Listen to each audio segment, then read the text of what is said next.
This is the Social Factor.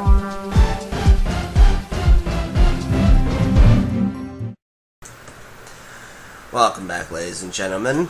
Hello, everyone. This episode is going to be pre-recorded. We are not live right now because we have David actually. Blame me for it. Yeah, I have a schedule conflict because I'm working, and unfortunately, it's usually around the time when I'm supposed to be here. Yes, David is a disabled veteran. However, he got a part-time job because he got a little bored. So more than a little, but thank you. So we're in the third installment of Japan, and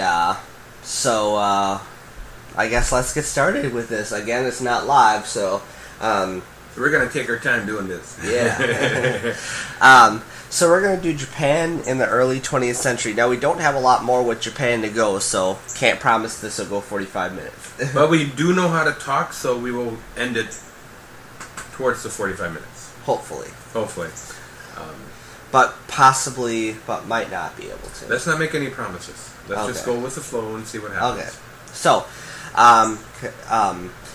So Japan in the early 20th century. I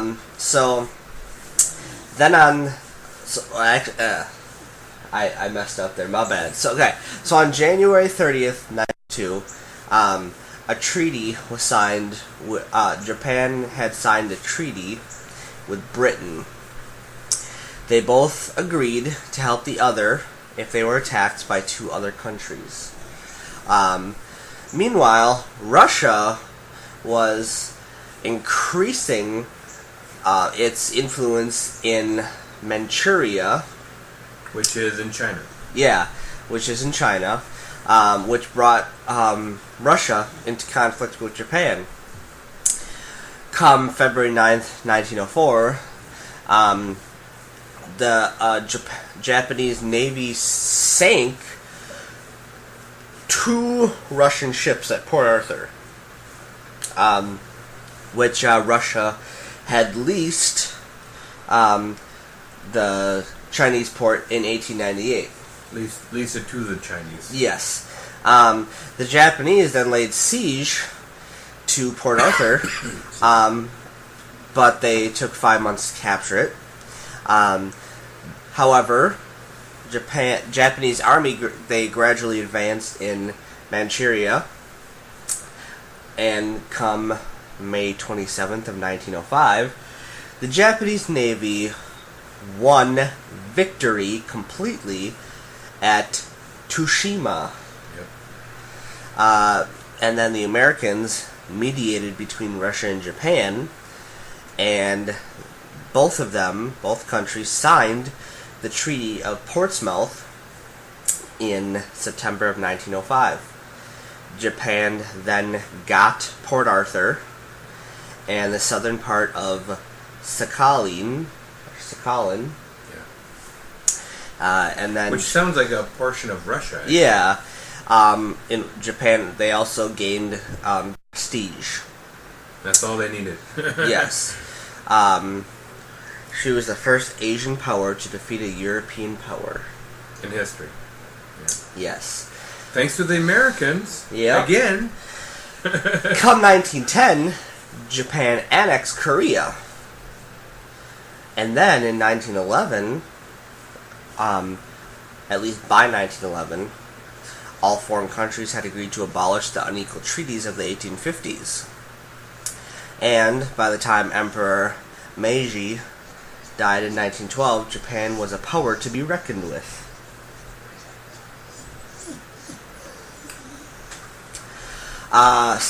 Sorry, my dog is in the room with us, so he wanted to go outside.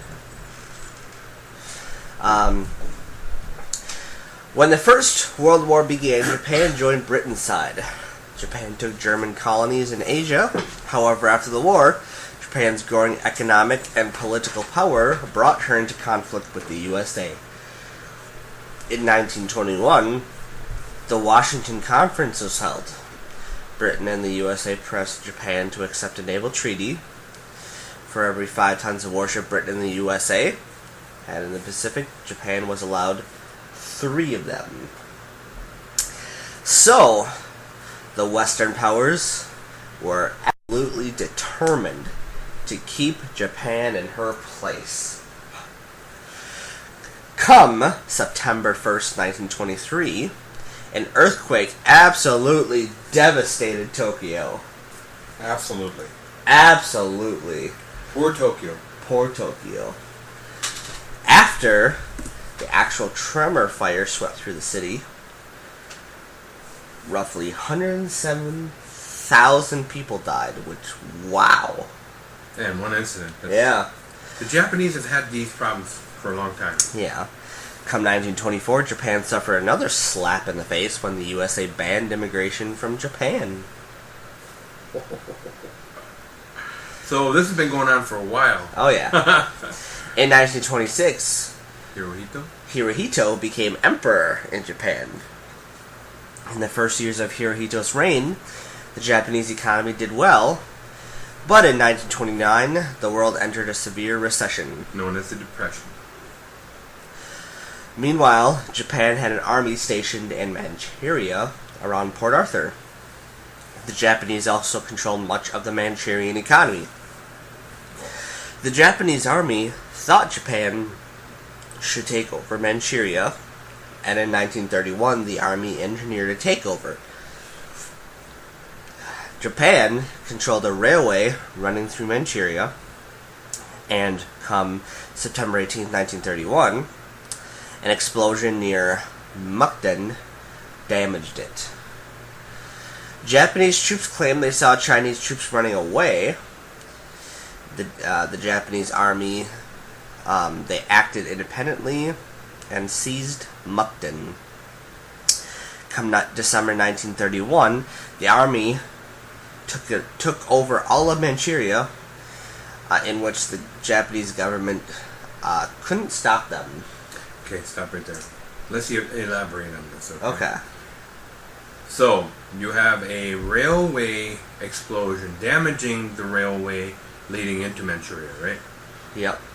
The Japanese army, quote unquote, witnessed this. Yep. Individuals of the Japanese army, and therefore invaded an area. Yep. What does that sound like? War? Well, no. It sounds like the same tactics that the Germans used to invade Poland. Okay. Okay. Because they claimed that Polish people were attacking ethnic Germans in the Polish side. Okay. Therefore, Hitler said, we need to protect the Germans. We're going to invade you. So it's the same handbook. Okay. And that's probably what happened, and it actually led to the total invasion of Manchuria. Now, here's the thing. The Japanese government, or the emperor, has total say over the army. I mean, it was honor-bound. All right. Okay? So this was a ploy by the Japanese empire.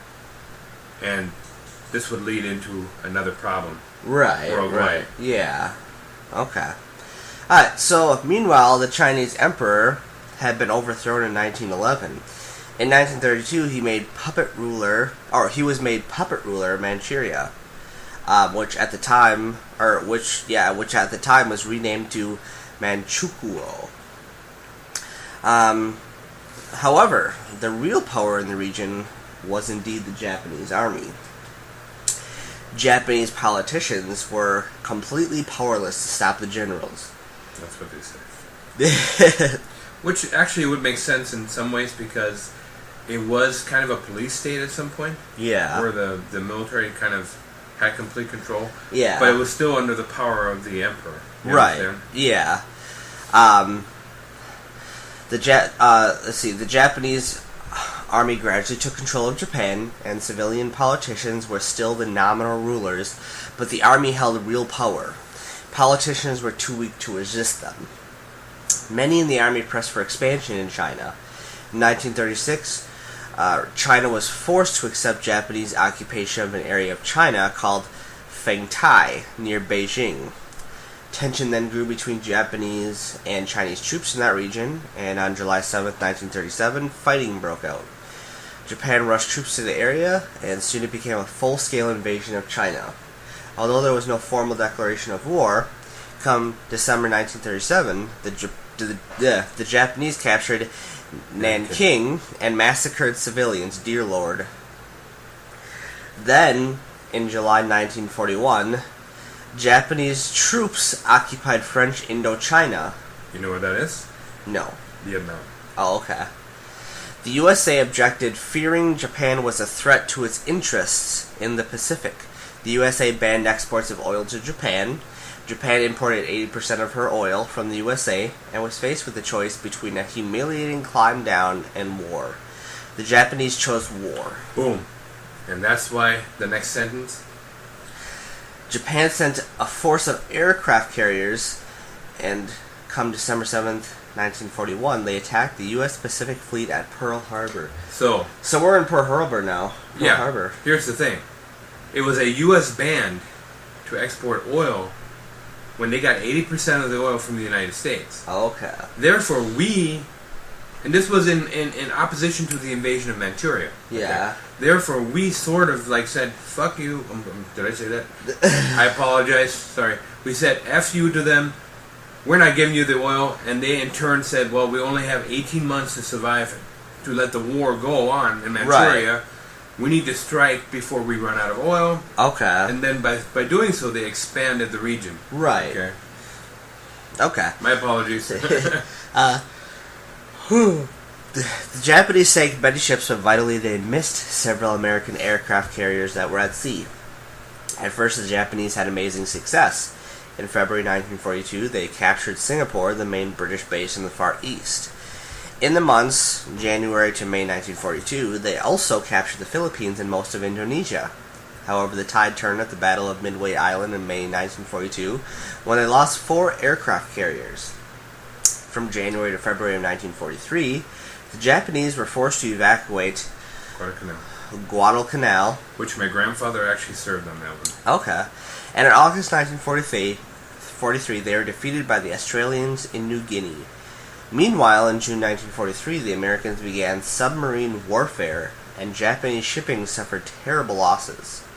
The Americans also began a campaign of island hopping, which was done by the Marine Corps. Okay.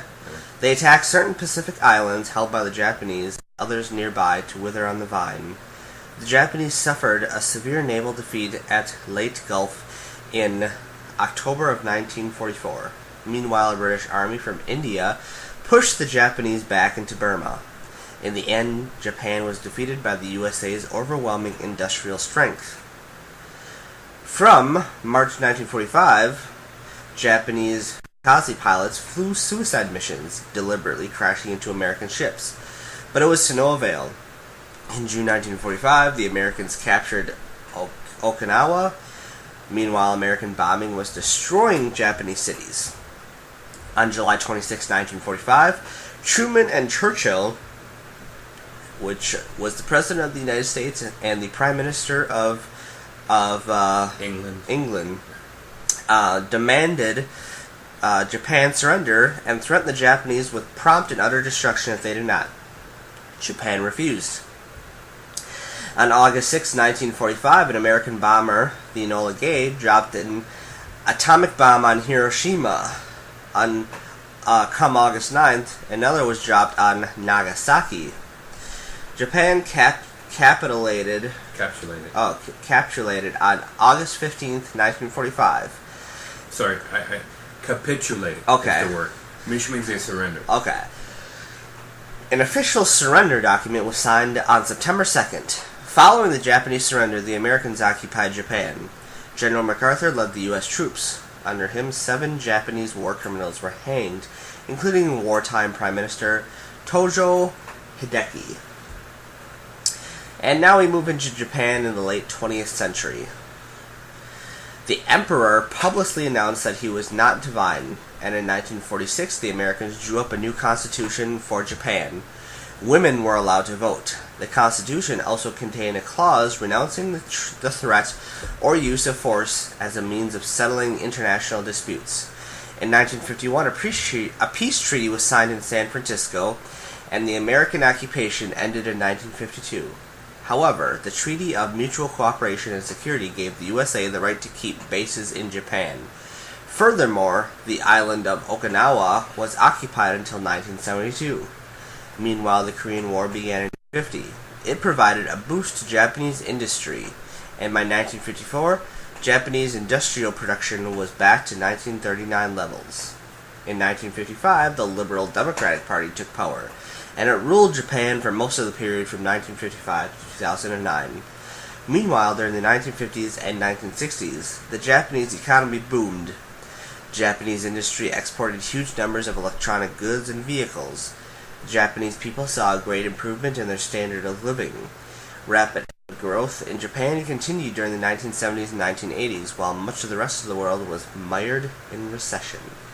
However, in the 1990s, the period of rapid economic growth ended and a long recession began, although Japan remained a rich country.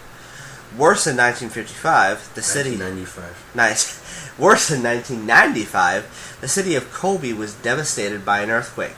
Meanwhile, Emperor Hirohito died in 1989 and was succeeded by Emperor Akihito. And now we are in today Japan. Into 21st century Japan. 21st century Japan, yep. In 2009, a major political change took place in Japan. The Liberal Democratic Party ruled Japan for all of the years 1995 to 2009, except for a period of 11 months. However, in 2009, the Democratic Party of Japan won a majority in the lower house of parliament. Today, Japan is a prosperous country.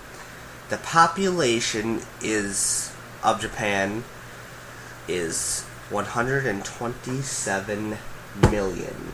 Yep. And it's funny, it's actually smaller than Germany. Yeah. And Germany only has like 83 million. Right. So. And there's your history of Japan. Well, and let's talk about that. I mean, if you look at the Japanese history, especially after World War II, and World War II was an Axis power. Okay. World War I, it was an ally to Britain and America. Okay? Right. And so was China, of course. But you look at how the transition from wartime Japan to the aftermath of two major bombs being dropped on it. Yeah. And it capitulated, as we say, it surrendered, and a treaty or armistice was signed. And you look at how they went from nothing to being a world power again, economically speaking. Mm-hmm. A lot of that had to do with the United States. The United States recognized in its past it cost some of the treaties that they motivated and promoted actually caused more problems worldwide. And we looked at Korea the same way. Because of Theodore Roosevelt, you had the Japanese taking over Korea, and taking away the power of the Korean people. Right. And in a way, the same thing happened with it was called the Sino-Russo War between Russia and Japan at some point, in the early 20s. And the United States was involved in that, and Japan favored. It benefited over Russia. Mm-hmm. And then, once they entered Manchuria, the United States realized, oh, shoot, what do we do, So they boycotted them, and in exchange, in turn, they forced Japan into a corner with resources. Mm-hmm. And Japan had, it was a military power run by the military, but it was still overseen by the government. And I know often in here they describe the government almost as being impotent. Okay, and I can see why, because the Japanese was intense. Okay, very, very loyal, honor bound, very direct, and also very arrogant. Okay. Everywhere the Japanese fought, and who they fought, especially right towards the end of World War II, these people were subhumans to them. Right. Just like the Nazis in many ways. So they have similar mentalities like the Germans. Okay. Right. But you look at in Japan now. I mean, I think Japanese people are highly cultured. Some of the cleanest people I've ever met. Mm-hmm. Best education in the world. And we've talked about that on another show.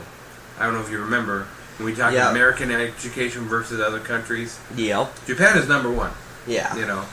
And they've been there for a while. So it's amazing to see the different stages of Japan from the time that they first began as tribes, and the hunter-gatherer, and then all the way through history, and then it was at some point it was bigoted against all other cultures and nations, and then they got some bigotry back.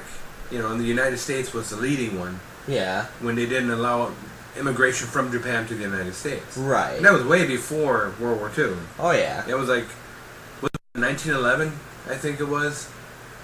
It was early teens. Okay. I know you read it, and I forget now exactly the date. So I mean, it's a very versatile history, and a very, because of the culture and the discipline and just the Bushido, the mentality of Bushido, the warrior art. Right. I think that had a lot to do with who they became. Yeah. And it's funny now they're like Democrats. It's crazy. So what do you want to add to this? Because we still got a ways to go here. I don't really have. Well, based on what you read, how do you perceive what you read? How do I perceive what I read? Yeah, use your best verbiage. I found it interesting when we got to the part of Pearl Harbor. Okay, and why did that strike you like that? So I forgot that Japan was responsible for Pearl Harbor. Okay. For Pearl Harbor. Okay. Yeah, and you did read why. I mean, you saw the leading up to Pearl Harbor and the United States, boycotting them because of the threat, because they went from Manchuria and they started threatening other, like Indochina, which Indochina is modern day Vietnam. Well, right, exactly. French Indochina. Yeah. Because it was a colony at the time. Right. So they're like, whoa, wait a minute, man. Whoa, that's some of our interests. And they went into like places like Wake Island. Yep. Which when the island hopping happened, the United States Marine Corps, the Army, and the Navy, they were doing the island hopping. Right, yeah. Yeah. And when they took it back, it was an airfield that was the most important part of it. And Guadalcanal, the same thing. It was an airfield that was important on the island. Right. But, so, I mean, what else? Talk to me about it. So, December 7th, 1941 was kind of an impression on you. Yeah, Japan, well, I mean, we haven't really done many other countries yet, but Japan is the first country that we've got to that has an emperor. One of the only countries I know that has an emperor. I know probably more. Well, Korea had an emperor, too. Oh, okay. Yeah, what exactly... And China did, too. Yeah, what exactly would you... Well, just a dictator, I guess, what you would call Kim Jong-un. Modern day dictator. Okay. But Korea, if we're looking at... are you talking currently an emperor? Yeah. Yeah. Japan is one of the few countries in Asia. Yeah. Because we had... Because the first country we did was Korea. We would just call that a modern day dictator. Yeah. Then we did... Well, northern, not southern. Oh, yeah. We did... Yeah, northern... We did all of Korea's history and then we broke it up. South has a president. Yeah, North it's a democracy. North just has a modern day dictator. Correct. Russia has a president. Japan has an emperor. So... We just... But it also has a constitutional governing body. Right. A government by itself. Right. Yeah. Just like England in many ways. Right, exactly. So, yeah. So,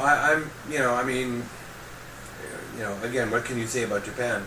I found that, the two, there's been a lot of talk, and let's talk about the dropping of the bombs, of the A-bombs. What was it? It was a name for each one of them. Fat Boy, Little Man, or something like that was the call sign for the two bombs that were dropped. Okay. And the Enola Gay was what was it called? It was a B-29, which is a classification of the type of plane it was during World War II. Okay. And those were very advanced planes for the time. They had four or three propellers on each side of the wing. Okay. And it went up to a high elevation, and it could carry quite a bit of a load. Right. Okay. And you have two separate days. It was the 14th and the 16th, in 2 different days. I know you mentioned August. Yeah. Oh, I take it back. On August 9th, was the first one. Oh, August 6th? Okay. So, August 6th was the first drop, which was over Hiroshima, and then on the 9th was Nagasaki. Now, the story behind this is that Truman and the other, like Churchill, really looked at the whole situation, and they said, what do we need to do to make these Japanese stop the war, to make them surrender? Right. They did a calculation of how many people it would take to invade Japan, and understanding who the Japanese people were. See, when the United States Marine Corps and the Army invaded Okinawa, every inch was fought for. We had so many losses on Okinawa that they took those numbers and then said, okay, the entire nation needs to be conquered, right? They estimated, or guesstimated, that over 1 million U.S. and British soldiers would die just taking the island of Japan. Okay, wow. Yeah, I mean, but it was the kind of enemy you were up against. I mean, every Japanese child was willing to fight. Every woman was willing to fight. Every Japanese reservist or just a man would, and then you had the military reserves and the standard military. It would have been a war from hell, okay? So Truman looked at this and says, and at that time the Manhattan Project, which was the design of the two bombs, okay, had been already, I think, in his third year. And so Truman made a decision with the support of Churchill, and it took him weeks because he was struggling with it. He's like, this is going to kill a lot of people. Even though they're our enemies, they're still human beings. And Truman was actually a very decent person, And he looked at that and he contemplated the losses and he goes, we don't have a choice. And Japan wasn't budging at all. They said, like, go screw yourself, America, Yeah. And so when they dropped, the first one, they said was in, because there are stages. You have an atomic reaction, and then there's a radius. The first 150 miles, or the first 70, I forget. But the first circle, the first radius, everything's gone. Yeah. Completely obliterated, like they say, evaporated almost. And then you go like several hundred miles or out.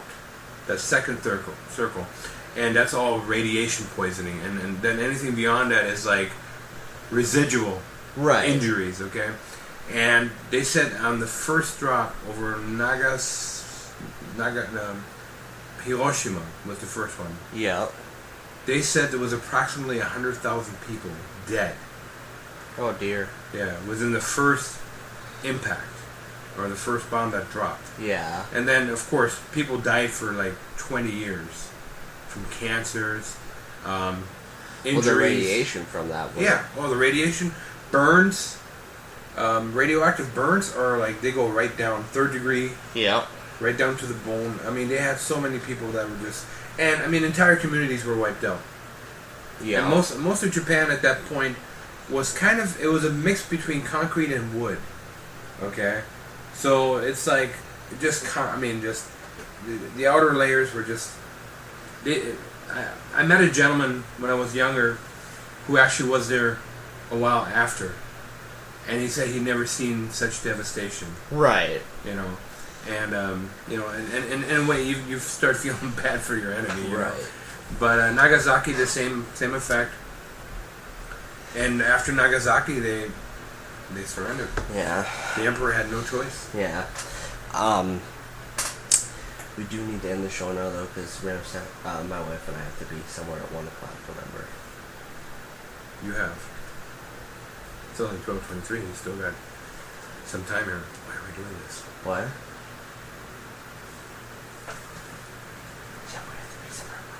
Okay. So end it. Okay. Alright, so that would be the show for today.